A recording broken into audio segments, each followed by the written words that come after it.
ভিক্ষুক রাস্তা দিয়া যায় আর জমিদারের পুত্র বধূও যায়। একজন সামনের থেকে আসতেছে, একজন সামনের দিকে যাইতেছে।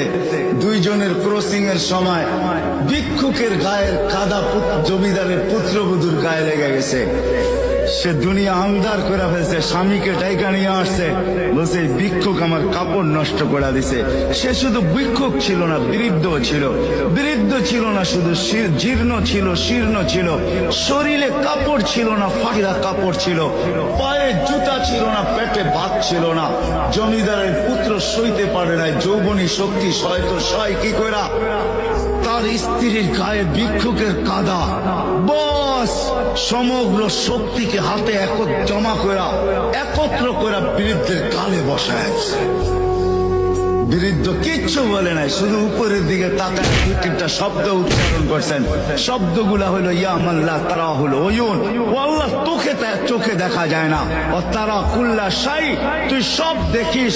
ফারা তারা মা বি, তুই কি দেখিস না আমার সাথে কি ঘটতেছে? এটা কি দেখিস না? বলতে দেরি যুবক, মরতে দেরি হয় না। জমিদার চলে আসছে, প্রতিশোধ নিবে। বৃদ্ধের একদিকে মুস্কি হাসি, একদিকে বলতেছে প্রেমের খেলা এমনই হয়। জিজ্ঞাসা করছে কিসের প্রেমের খেলা রে? বলছে ওর প্রেমিকার গায়ে আমার কাদা লাগছে, পায়ের কাদা লাগছে, ও সইতে পারে নাই। যৌবনী শক্তি দিয়ে আমার বৃদ্ধ গালে বসায় দিছে। আমাকেও একজন ভালোবাসে, সেও সইতে পারে না।